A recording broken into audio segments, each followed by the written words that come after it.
How could a ship built by the brightest minds of its time and called unsinkable go down in just 2 hours and 40 minutes? Maybe we can crack the mystery by diving deep into the bolts of the Titanic. And I mean that quite literally. It all started with a fancy dinner in London back in 1907. Lord William James Parry had a big idea and needed the right people on board. He invited the director of the British shipping company, White Star Line, over to chat. White Star was already riding the waves of success with transatlantic travel, making a fortune taking emigrants to America. But the competition was fierce. Cunard, one of their biggest rivals, had just launched 2 sleek, fast ships, the Lusitania and the Mauretania. These ships were the latest and greatest in both speed and luxury. Parry wasn't about to let that slide. As chairman of an Irish shipbuilding company, he figured if he teamed up with White Star, they could dominate the scene. That same night, over dinner, they started dreaming up an entire fleet of ocean liners. The Olympic, Titanic, and a third ship that eventually became the Britannic. Soon those ideas were being turned into reality. The construction of the Titanic and its twin, the Olympic, kicked off. It was such an impressive affair that they had to build 2 new shipyards on Queen's Island, known as Titanic Quarter, in Belfast Harbour. But building something that massive? Way easier said than done. Harland and Wolff, the British company behind the construction, had their hands full. This was the biggest ship anyone had ever tried to build, and it took 15,000 men working round the clock to make the dream happen. The Titanic and its twin were planned to be 882 feet long. It was just enough to stretch another 120 feet longer than the new Cunard liners. By the time it was finished, the Titanic stretched as long as 4 city blocks and high as a 9-story building.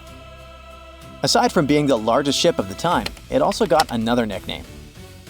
When Shipbuilder magazine went to examine it, they came up with the adjective unsinkable. But something went way too wrong along the way. If we made a quick X-ray of the Titanic, this is what we would find.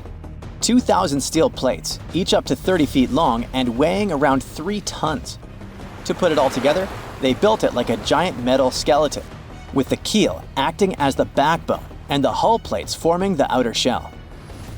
To beat the competition, the Titanic had to be huge, but it also had to be fast.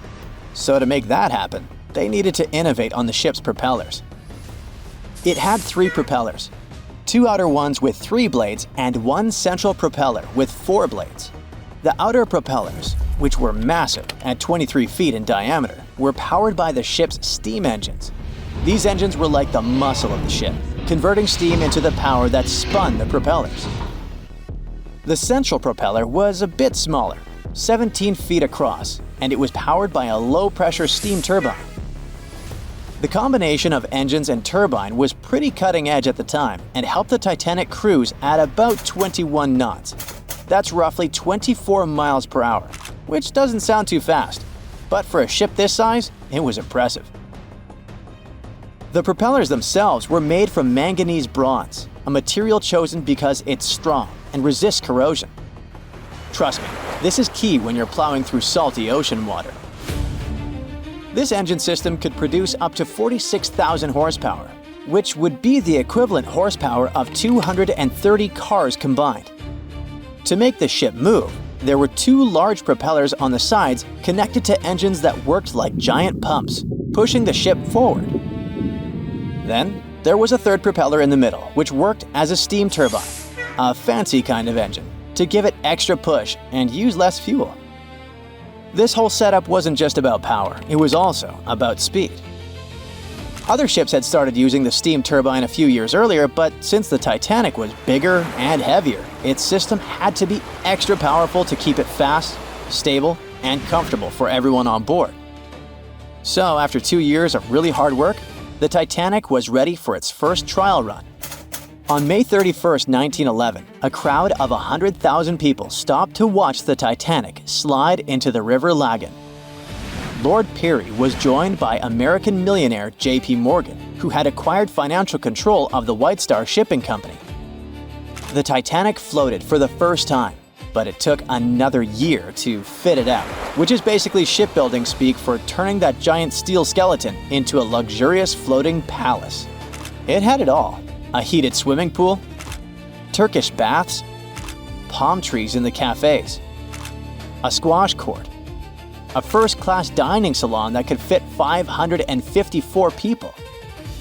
According to some reports, the most luxurious suite aboard the Titanic was booked by an American named Charlotte Drake Cardezza. She paid $2,500 in 1912. Even in today's money, that's a pretty penny for a trip. But if we make a conversion, it's gonna be around $75,000 in the 2020s. All for a one-way ticket across the Atlantic. Workers rushed to finish painting and polishing the Titanic by March 31st, 1912. The 62-year-old White Star captain, Edward John Smith, went on board to oversee the final tests of the world's biggest ocean liner.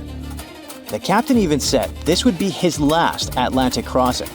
Once he got to America, he would retire.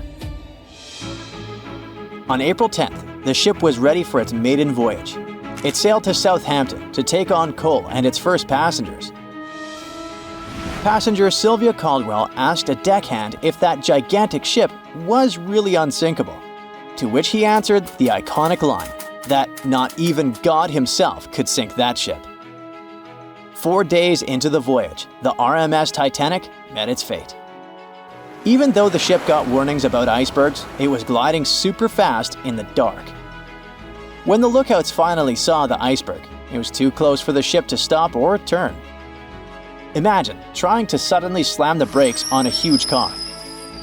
Now imagine that car was 20,000 times heavier than a normal vehicle and moving absurdly fast. When the Titanic tried to steer away, it ended up scraping the iceberg along its side. Even though the crew tried slowing down and turning, the ship sideswiped the iceberg, ripping open 100 meters of the hull, damaging 6 out of 16 watertight compartments. This caused the ship's front to dip underwater while the back lifted up, just like when one side of a lever gets too heavy.